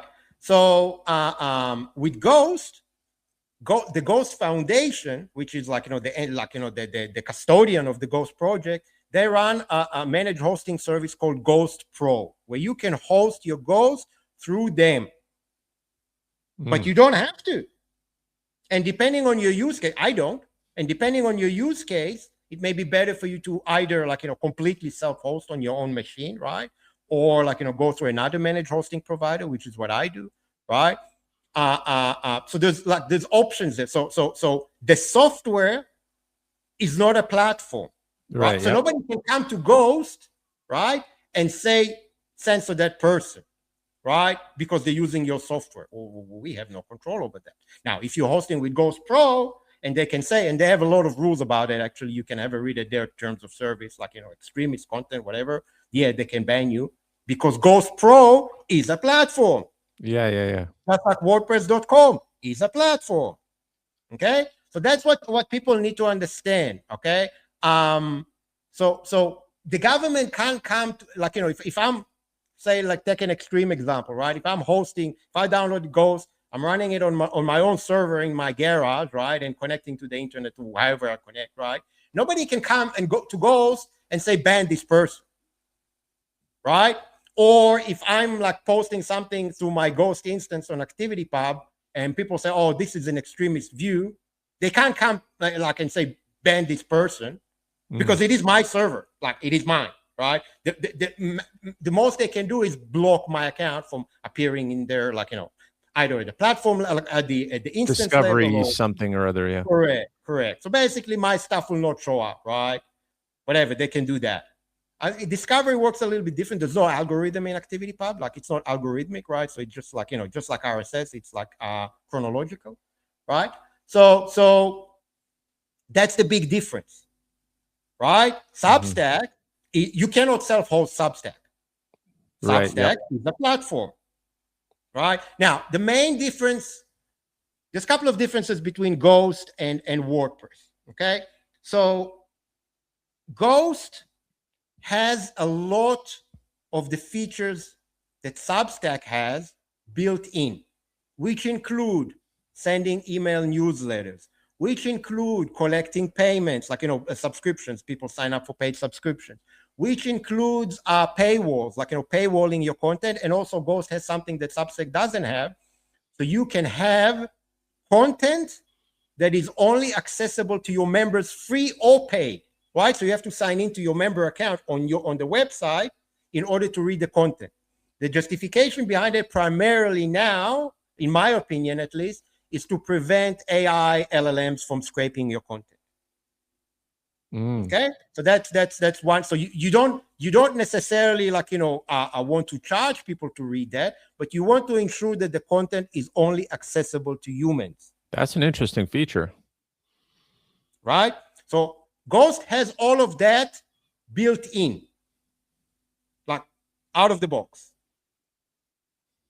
WordPress does not, right? The basic WordPress install doesn't have any of that. You can achieve that by installing certain plugins and, like, doing all sorts of all that sort of stuff. So that's the difference. Another difference is the hosting requirements for Ghost, right, are higher than running a WordPress website. So you cannot run Ghost on a shared hosting, like, like a server, like, whatever you pay, $5 a month or whatever, and it's like on a cPanel, right? You can't run it like that, right? You need to have at least a virtual private server, or if you're using a cloud platform, could be something called like a virtual machine or Droplet. I think that's the term DigitalOcean uses for that, right? There's multiple ways of doing that, and when you go through managed hosting providers for Ghost, right, including Ghost Pro, but there are obviously other options, right? What they do, all of them, is basically, that's what they do. They buy like virtual machines or droplets at scale, right? And that's what allows them to offer cheaper prices than if you were trying to do the same setup yourself. And especially in the context of, like, the ActivityPub integration, there's a whole lot of databases that require a lot more resources. And now with version 6, they've also introduced built-in analytics, or first-party analytics. So instead of using Google Analytics or even some of the privacy respecting ones, the analytics are built in. But if you self-host, you need to sign up to an account and link the analytics provider. Anyway, I don't want to get too technical about it, but what you said, that Ghost has out of the box everything that is needed to replace Substack, is an accurate assessment. It is an accurate assessment. WordPress can also do that, but it does require you to add additional plugins, or maybe use a separate service for, like, sending your newsletters, right? Maybe use something like Memberful for, like, for paywalling content and stuff like that, right? So it does do that. Unlike Substack also, and similar to WordPress, but unlike Substack, you can embed also like, really, Substack really only supports, like, for example, embedding YouTube. I think embedding maybe GIF, and recently I think they've also, like, Kirsten made up with Elon Musk, and now you can embed Twitter, right? Ghost doesn't have any of that. So, like, it's an open source software. So anything that, again, I don't want to get too technical, but anything that meets the embed or the open embed standard, you can embed. That's interesting. Yeah. WordPress is the same, right? So it's not unique to Ghost, right? So these are some of the solutions. Now, one thing that is good about Substack, right, that makes it good, like makes it easier for people to leave, right, is that you have full control over the payment relationship with your subscribers, right? Because it is run through your own Stripe account, right? So there's basically, you can keep all your paid subscriptions that you have on Substack, right? Disconnect the Stripe account, and there's a right way to do it and a wrong way to do it. I described that in my article in great detail, right? Depending on your circumstances. So people need to read that carefully before they make any moves, and take it with you. And the subscriptions remain as is, except now you don't pay 10% to Substack. So without doing anything, without changing your prices, all of a sudden you got 10% pay rise. Just to be clear, I mean, as soon as you say open source, I assume this is true, but Ghost then wouldn't, just like WordPress, because I've hosted WordPress on a website and used it for blogs in the past. There's nobody to collect payments. You're not giving anyone a share of any revenue that you would have, right? Because it's just an open source protocol software. And so you do have the cost of running something in order to host it. But in exchange, you then have that freedom, and you have nobody taking a cut. So they don't need to be a profitable platform in that sense. Like, I'm sure that the pro version, they're trying to monetize that. But anything that you're suggesting, and I'm sure there's other examples too, but just to make the point for people who don't understand that there is actually a significant difference just in that itself, that if there's a financial interest in growing a platform and having that scaling effect where it becomes dominant, and the things we were talking about earlier, that's completely different than the open source sort of do it yourself, nobody takes a cut, but then also you have nobody can get their fingers in and meddle with it either. So although it will never have the prestige of a massive platform where everybody sort of just mindlessly, logs in and shares all their data and stuff like that. And that is one thing I love about the open source community, is that, like, I've downloaded so many things from the Linux repositories and, GitHub and stuff like that, where it's software that's literally better than professional paid massive Microsoft or Adobe software. It works better. I'm enjoying it more. I use it more, but it's completely free. And so this is just an entirely separate world and a separate way of thinking. I mean, you've really won me over with this whole argument, I have to say, because I was skeptical that Substack was really doing anything wrong in the first place, and that it even could be replaced in a way that was viable for people. But so let's start to wrap this up then, because I want to basically say, or see what you think about the idea of let's not say a timeline per se of when it'll be too late. You keep saying that it's soon, that Substack is going to basically either go public or become so big that it can't be killed. But what do you think would have to happen for them to actually change their policies to essentially create this demand that would make a change within Substack? Or do you think it's not just about sending a message? It actually needs to become financially crippled, and it's already too late to save Substack. Okay. All right.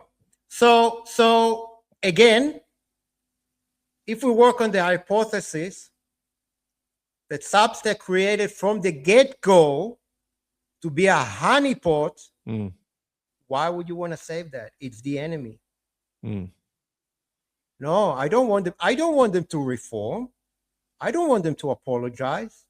I don't want them to backtrack. I want them to die. It's kind of like, there's been all these different points with all these big tech companies. And I want to make an example of them. I want them as a case study, right? So if Rumble or Odyssey, Rumble is probably a higher risk here, because, I mean, if you look at their, ownership structure, the biggest shareholder, Rumble is a public company. You can have a look, right?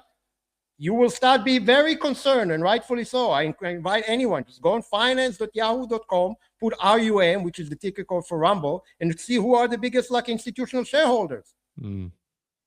I think you may be very concerned when you see that, right? So their shtick, right, other than being the conservative, right, the YouTube for conservatives, their shtick from the get-go was we're free speech, right? We're free speech, right? Okay, right? So they tie you in, right?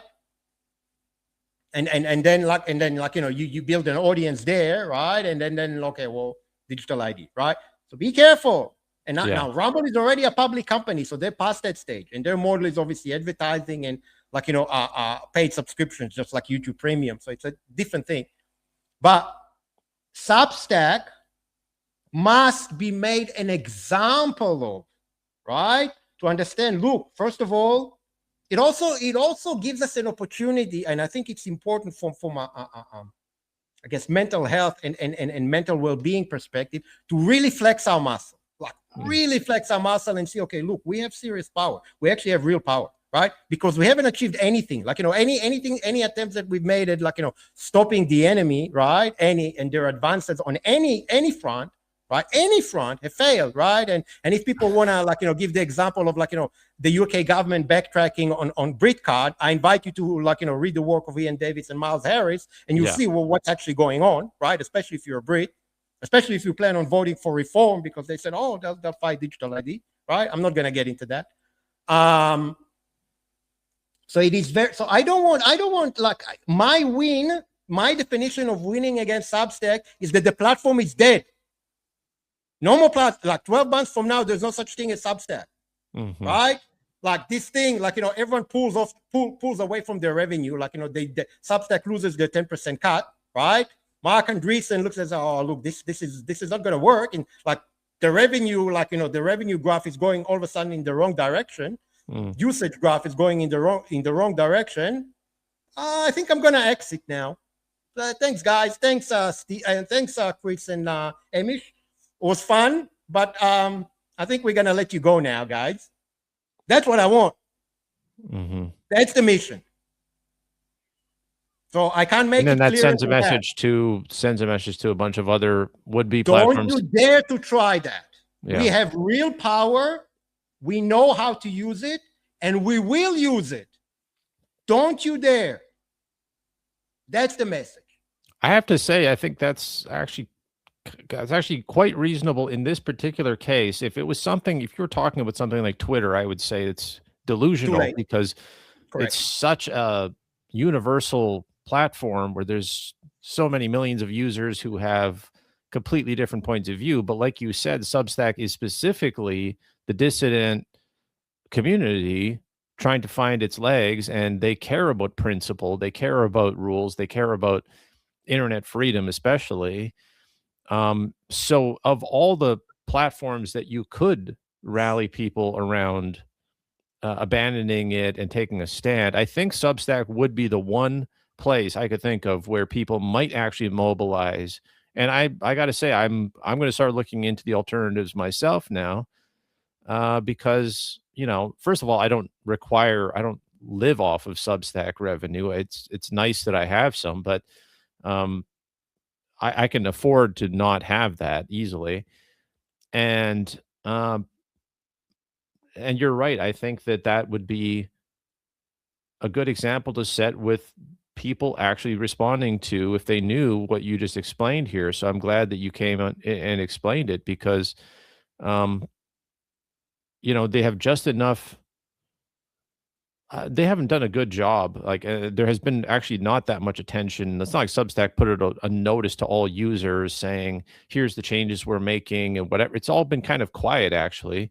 I don't know how it is in Australia, but at least how I use Substack, and I use it every day, I didn't even notice this stuff was going on until I saw you talking about it.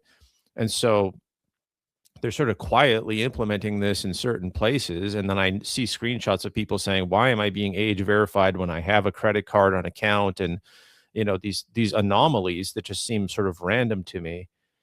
But yeah, I mean, it actually makes quite a bit of sense the way you've presented it. So thank you. Yeah, you're welcome. And I guess, just another thing on the Substack, like, they're saying they don't mention that. Not only they don't mention that, they're actually gaslighting people, because Chris Best, right? He published an article in the Telegraph, and it's behind a paywall, but he also republished it on his own Substack, right? And so people can go and read it, I guess, for free, unless they need to pass persona, right? Where he basically said, "Oh, we're a free speech platform, and we think that this age verification legislation is bad for free speech, but," and here comes the gaslighting. "Oh, but it's your rules, so we're gonna have to comply with them." Whose rules? They're not my rules. They're not the people's rules. They're the government rules. And that was specifically in the UK context. The Australian thing wasn't even mentioned at all. Like, nobody even mentioned. I doubt if the e-safety commissioner in Australia, Julie Inman-Grant, even was thinking of Substack, right? Probably would have come at some point. And I said it back in October, that there's no doubt that at some point, the Australian government will come for Substack. There's no doubt about it. But then, right, there's the right way to respond, and there's the wrong way to respond. And the right way would have been, well, look, we disagree with that. We're in an American company. We have no presence in Australia. We assert our sovereignty as an American platform. Do your worst. And Right. and if they really if they really want to be you really want to be aggressive with us, well, we have this guy, Mark Andreessen. He has the ear of the president of the United States. So maybe he'll call the White House and say that, you're giving us hard time, right? And maybe Trump will pass a note to to the Australian ambassador, the Australian prime minister, or whatever, and back off. Yeah. Now, the Twitter one, so that's an interesting example. So obviously there was Twitter 1.0, right? The woke Twitter under whatever. And then Musk bought it, right? So people forget that. But there was a point where Twitter was on the brink of collapse.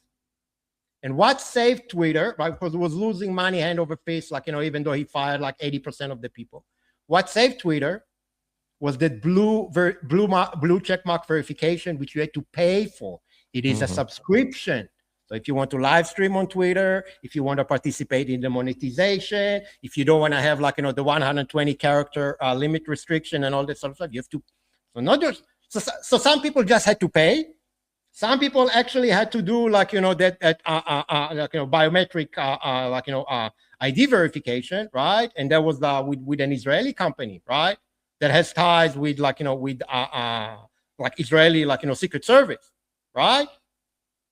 And people done that, because look, we can make all this money on Twitter, right? So Twitter was actually on the brink of collapse, but at the time, people thought, oh no, they're a free speech platform, and Musk presented himself as the free speech absolutist, and he's anti-woke, and he's anti-trans, and he's that, and he's that, and he's He unbanned Alex Jones or something. Everyone thought that. Oh yeah, he unbanned Alex Jones. He unbanned Donald Trump. Everyone's back. Look, all these people that have been banned. All our heroes are back, right? Robert Malone and all these ones, right?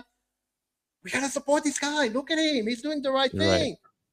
And then he brought in Linda Yaccarino as CEO, and people still didn't get it.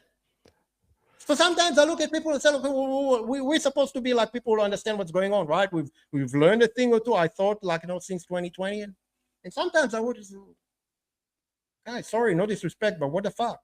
Yeah. No, you're right. And I guess that does prove a point that even something like that, which sort of seems like just like Twitter could never go away, it was at that point, and it was really the success of the gaslighting. And if you think of it as a psyop, that's basically what it is. It's because you had coordination from so many different people, essentially the Trump camp and all the Trump people hyping it up that Elon Musk is the future, he's going to save everything. That was really, if you think of it that way, it's almost a sign of desperation to save this platform. And I mean, Elon Musk himself is just, we don't have to get into it, but everything he does is like that. Everything he does is a fraud that is on the brink of collapse and is being propped up by mysterious forces. And so that is a good point that, Substack would be in a much more precarious position than that yet. And I don't know how much cost they have of hosting all the video and whatever it costs them to run it. But it might not take that much for them to wobble and start to I fall. would even encourage, you don't have to leave Substack. Just stop monetizing directly. Like instead of collecting your thing, like, send people to buy me a coffee, send people to your PayPal, send people to your Cash App, whatever you want to do, Waymo, I don't know, whatever you want. Just not to Substack so that they don't get their 10%. And keep hammering the platform. You want to keep publishing, keeping in mind that some people in certain jurisdictions won't be able to access your content, right? But if you want to, keep hammering their, Amazon Web Services bills and Mailgun, which is the service they use to send all the emails, knock yourself out. I have no problem with it. Just don't want it. You don't contribute to that, to Substack bottom line by doing that. If anything, you're hurting them. Just don't monetize. Do not monetize. That is the key. Do not monetize directly to Substack. You can monetize through any other means you want, by all means. And you will make more money without changing your prices. Right? So that's what I think eventually Substack will respond and maybe they say, oh, those who don't monetize at all, or those who don't have a connected Stripe account can't use our platform. That's fine. Yeah, I could see that. Right? They will respond. As I said as I said at the beginning of the interview. So Chris Best and Hamish McKenzie, they're just Klaus Schwab for the WEF. They're just cut out, right? Don't worry about them. They're not the brain. The brain and the money is the guy that I showed you at the beginning. He's the brain, and he's done it many times before. He knows what he's doing, right? To quote Epstein, these are the really smart guys. That's it. Yeah.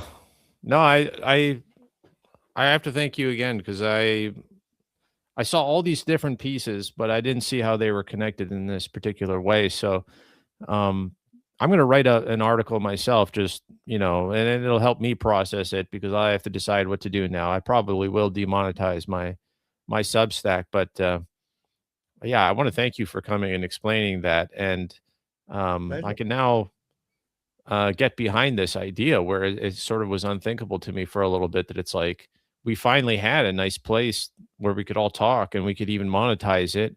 And so you have all these good people on both sides. And I didn't mind that Substack was in the middle of it, taking a little cut. That seems totally fair. Absolutely. They were providing a great platform, right? And they had commitment to free speech, supposedly. Yeah. But now it is at that point where they need to be taught a lesson. And the mask has come off. They've shown their hand. They have well and truly, Substack has shown their hand.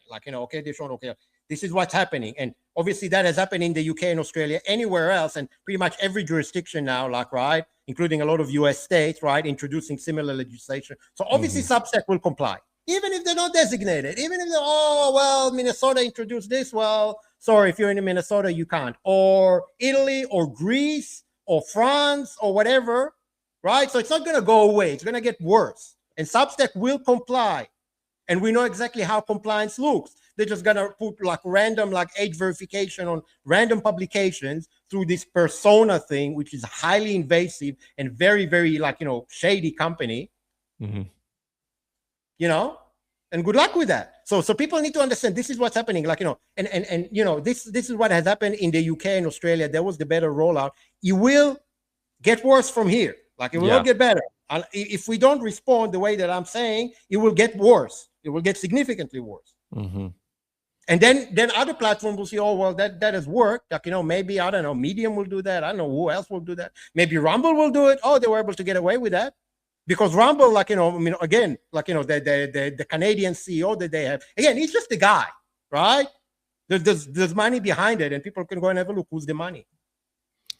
Yeah, and I think that way that you put it, of getting away with it, is the way to think of it. It's not just how much does it directly affect me, my particular little thing that I have for myself. It is, can they get away with the thing? And then what message does that send, versus if they don't get away with it, that sends the opposite message. So if people are interested in, which clearly Substack is, we're interested in exposing, corruption in general. That's what Substack was built on, is real journalism and real rallying cries against COVID and against different forms of tyranny.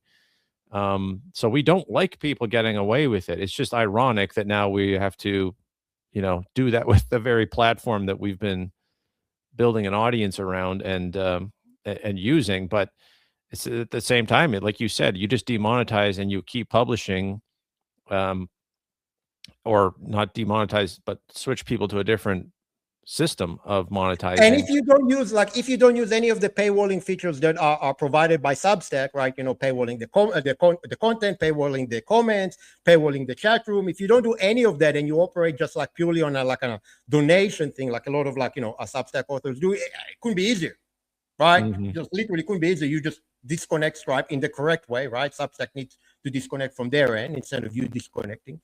Your subscriptions all remain the same, right? And you send people to a Stripe page, or PayPal page. No difference. Or buy me a coffee or whatever you want to use. Doesn't matter. Right? So nothing changes. Now, if you do use some of the paywalling features, there's obviously it's a little bit more complicated, because as soon as you disconnect Stripe from Substack, you will lose all those paywalling features. Right? So people need to plan accordingly how they're going to do that. Right? There's different solutions. I don't want to get into that, but that's like actual actions that you can do now, right? You can do, and if you want to keep publishing, right, keeping in mind that more and more of your audience, right, who are if you're a dissident writer, more and more of your audience are obviously aware of the risk of digital ID and will be subjected to age verification, and will almost certainly, hopefully, refuse, right? Just keep that in mind, right? So you need to start planning your exit strategy. Right. I mean, I started planning my exit strategy 6 months before the Australian legislation came in. But my assumption at the time was that Substack was doing the right thing, and they will be forced, right? They will be forced, either forced to comply or be banned or stuff like that, especially when they published on their official Substack a post along the lines of, yes, we're a social media platform, right? As the social media legislation is about to be activated in Australia, literally asking for it. So I said, okay. I did not expect this. I did not expect the rug pull. So that caught me by surprise, right? And that kind of made me think, okay, based on patterns from other platforms and what we've seen in other aspects, right? That was a honeypot. Because get all those people, dissident writers, on one platform instead of each of them running their own blog or their own website, right? Boom. That's it. All right. Michael, thank you so much for coming. I'm going to be writing up about this and following up on it, because, you really changed my mind on this. So I appreciate it. I wish you a lot of luck, and tell people, where are you now? Because I had a hard time finding you for a little bit there. Where do you want people to be finding your stuff? Sure. So obviously I'm not on Substack anymore. The Substack publication is actually set to private now, so you can subscribe. I kept it in private because I still have some content that I need to tweak before I delete that. So the best place to find me is on my website, which is actionabletruth.media. Okay, that's the ghost-powered. That's the ghost-powered website that you go to. That's my website. At the top, there'll be you'll be able to sign up as a member, and there's a free membership and two paid memberships as well, right? Two paid tiers, yes.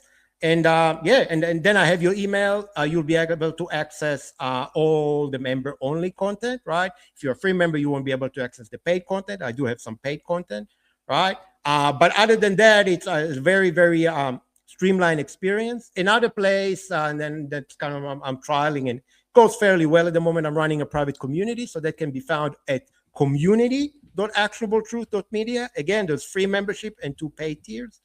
And then you can sign up there as well. So that's kind of like a social media platform that I control. Obviously, no age verification. There's no algorithms. There's no bots. There's no nonsense, right? I control everything, right? So I'm like, it's like God mode, right? So that's basically will be the two best places to find me. Okay.